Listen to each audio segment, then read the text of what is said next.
At some point, if you're very lucky or very strategic, your podcast might become too popular for you to stay on the same low-cost hosting plan. Remember, unlimited downloads is all fine and good until your popular show starts costing somebody else real money.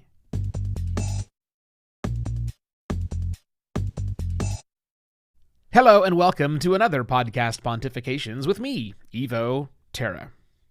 Tends to fall. Robert Heinlein reminded us of that over a half a century ago now. That means there ain't no such thing as a free lunch. Now, in podcast hosting, in podcast media hosting, which has been around since the beginning of podcasting, there have been lots of low cost, like $20 a month, $5 a month, and free podcast hosting companies. In fact, if it were not for these low cost, sometimes free, although those tend to go out of business, hosting companies, we wouldn't have podcasting where it is today. We really wouldn't have it. And the vast majority of these podcast hosting companies will tell you that you get unmetered bandwidth. Doesn't matter how big or popular your show gets, don't worry about it, we got the bandwidth taken care of. Well, what if I told you that wasn't true? Now, I have to be very careful about this because the people that run these low-cost podcast hosting companies do an incredibly valuable service. Many of them are great friends of mine. We're at loggerheads occasionally on things, but I really do like the people that run these companies. And the last thing I want to do is set off a mass exodus away from any of these platforms. Look, I use these low-cost platforms. So what I'm about to say should not cause the average podcaster. Heck, it shouldn't cause 90% of podcasters to take drastic action. Because for the vast majority of podcasts, whatever you're paying right now for podcast hosting with your podcast media hosting company is what you're going to pay forever. Because you're never going to hit these limits. But if growing your podcast to be a commercially viable enterprise, kind of the theme of the week here, if that's your goal, once you do that, once you make a show that is commercially viable, you will be running up against these limits. And you're going to get a phone call or an email or something else from your podcast hosting company. And they're going to say, we need to find a way to recoup our investment in your program. And again, it's worth restating, the vast majority of podcasts will not encounter this. If you're getting hundreds or even thousands of listeners of your episodes each and every month, this does not apply to you. It's when you start hitting the numbers of commercial viability we spoke at yesterday, tens of thousands, like hundreds of thousands. That's when the bandwidth costs of your podcast hosting company are going to start causing consternation for your podcast hosting company.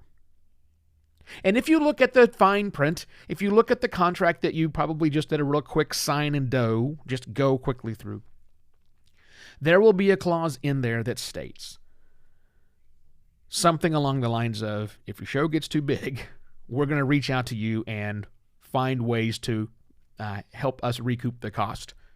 And the way they'll recoup the cost is one of two, realistically. What they'd prefer to do in most cases is help you find advertisers or take a portion of your advertising revenue, one of the two, probably help, so they can help monetize your show. They can be an active proponent or active proponent, in monetizing your program and take a bit of the action of that to cover their very real costs. Yeah, the cost of bandwidth goes down all the time, but it's not yet at zero. And plus, they've got to run the servers and keep the staff, and I get it. I understand why that's the case. So one, they'll probably try and monetize the show with ad insertions, or you doing direct reads, or bringing opportunities to you and taking a piece of that. Makes sense. And if that's not okay for you, the second way they recoup their cost is you pay them. You pay them for the bandwidth that your show is using. I spoke to a couple of different big podcasters over the week, and they've all told me the same story. Their show got too big, and they got the phone call. And in some cases, podcasters are happy to stay and work directly with those, but in other cases, they decide to go somewhere else.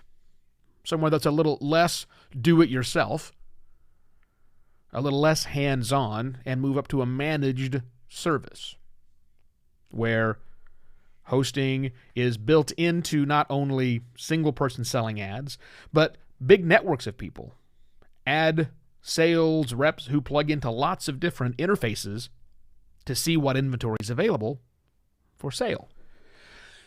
Now, maybe you're a current podcast hosting company does that too. Great. You can do it. I'm not naming names. I'm not saying who does this because all of them do it. I mean, realistically, every podcast hosting company, free or low cost, will run into this eventually when a show gets really popular and big. They're going to have hard costs. I know personally people who've ran podcast hosting companies and said, we can keep this free or cheap because the costs are really low. And then one big show comes up and suddenly this place is now stroking a several $1,000s a month hosting bill, a bandwidth bill that they weren't expecting before. How do they cover that?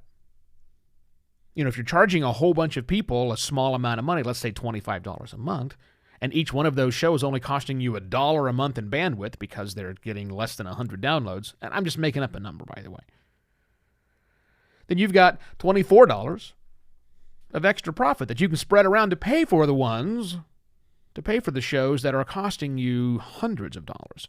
It's when they start costing thousands, and when a lot of them start costing thousands, that these hosting companies have to make a big decision. What to do with you. So, just think about it. When you're looking for your podcast hosting company, if you really do have designs on growing it to where it's commercially viable, and you have a plan to do so, not just a wish, not just hoping that your podcast idea grows, but you've actually done your research and you know the audience you're making this show for, and they are going to be coming out in droves, just plan on dealing with this bandwidth cost on your own, because it's going to come up if you are successful. Just get ahead of it.